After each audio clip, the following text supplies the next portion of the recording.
SIR এর শুনানি শুরুতেই সরগরম রাজ্য। বাংলার মানুষের প্রতি অবিচার করা হচ্ছে এমনই অভিযোগে মুখ্য নির্বাচনী আধিকারিকের সঙ্গে দেখা করে তৃণমূলের এক প্রতিনিধি দল। তাদের মধ্যে ছিলেন রাজ্যের অর্থ প্রতিমন্ত্রী চন্দ্রিমা ভট্টাচার্য, ডক্টর মানস ভূঁইয়া, মন্ত্রী মলয় ঘটক, মন্ত্রী অরূপ বিশ্বাস এবং ডক্টর শৌশী পাজা। বৈঠক শেষে সাংবাদিক সম্মেলনে কমিশনের ভূমিকা নিয়ে তীব্র ক্ষোভ প্রকাশ করেন তারা। চন্দ্রিমা ভট্টাচার্যের অভিযোগ, গণতন্ত্রের প্রতিষ্ঠার জন্য যা করা উচিত নির্বাচন কমিশনের সেটাই করার কথা, কিন্তু বাংলার ক্ষেত্রে তার বিপরীত দিকে কাজ হচ্ছে। গণতন্ত্রের প্রতিষ্ঠার জন্য যে কাজ করতে হবে সেটাই ইলেকশন কমিশনের করার কথা, এবং সেটা আমরা দেখতে পাচ্ছি বাংলার ক্ষেত্রে এটা মানা হচ্ছে না। অন্যান্য রাজ্যর ক্ষেত্রে যেখানে কেন্দ্রে যারা শাসন চালাচ্ছে সেই শাসনকর্তারাই ওখানে আছেন, তাদের ক্ষেত্রে এক এক রকম কাজ করা হচ্ছে, কিন্তু বাংলার ক্ষেত্রে তার বিপরীত দিকের কাজ করা হচ্ছে। তার আরও অভিযোগ, কেন্দ্রীয় স্তরে ASDD ক্যাটাগরির মাধ্যমে ইআরও নেট থেকে প্রায় 58 লক্ষ নাম বাদ দেওয়া হয়েছে। তা ইআরওর নেট থেকে নেওয়া হয়েছে এবং সেই নাম বাদ দেওয়া হচ্ছে। তার আশঙ্কা, বিরোধীরা যে 2 কোটি নাম বাদের ইঙ্গিত দিয়েছিল এটা সেই চক্রান্তেরই অংশ।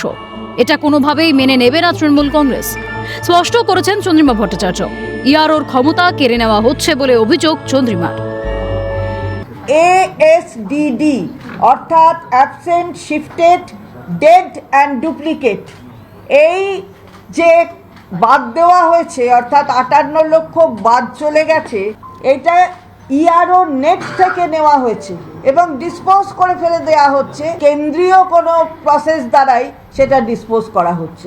তার মানেটা কি হচ্ছে? আমাদের ওই যে লক্ষ্য ধরে দিয়েছে একটা রাজনৈতিক দল যে 2 কোটি আমাদের তাড়িয়ে দিতে হবে, সেই 2 কোটির দিকে লক্ষ্য রেখে এই 58 লক্ষ হলো একবার, তারপরে এই ধরনের ডিসপোজাল করে 1 কোটি 34 লক্ষ না 36 লক্ষ সেটাও হবে।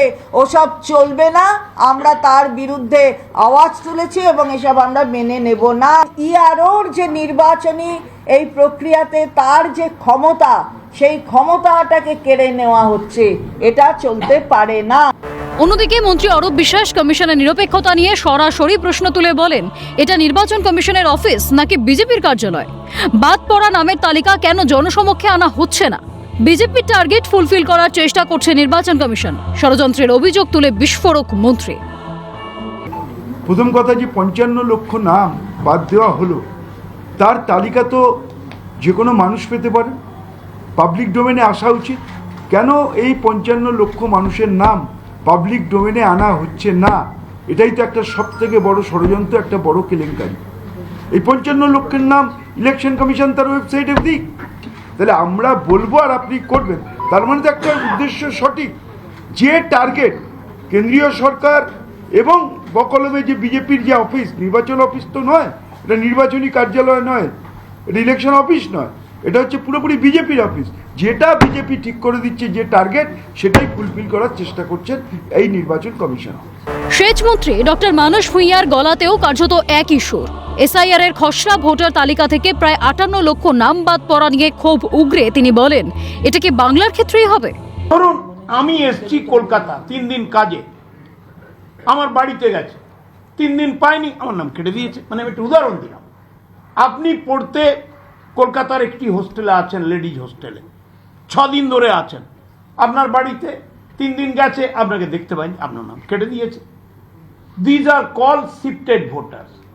তাহলে এই যে শিফটেড ভোটাররা ডিনোভো কেটে দিলেন, তাদের তো হিয়ারিংয়ে ডাকতে হতো by ERO। DEO, District Magistrate, is the first appellate authority. He cannot intervene. He shall not intervene except the appellate authority job.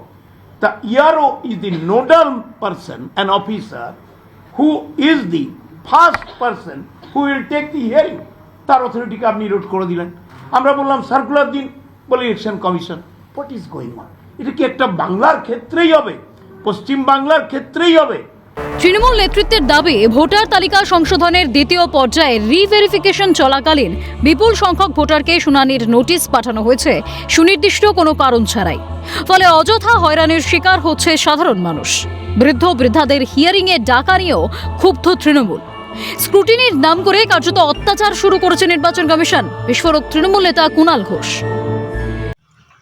স্ক্রুটিনির নাম করে নির্বাচন কমিশন তারা কিন্তু কার্যত অত্যাচার শুরু করেছে। এর আগে পর্যন্ত এক ধরনের অত্যাচার গেছে সাধারণ বৈধ নাগরিকদের উপর, বিএলওদের উপর।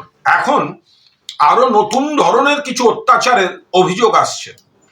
প্রথমে বলা হয়েছিল যাদের বয়স 85, 88, 85-র উপরে তাদের নোটিশ দিয়ে ডাকা হবে না, তাদের কাছে কমিশন গিয়ে যদি প্রয়োজন হয় দেখা করবে, সমীক্ষা করবে।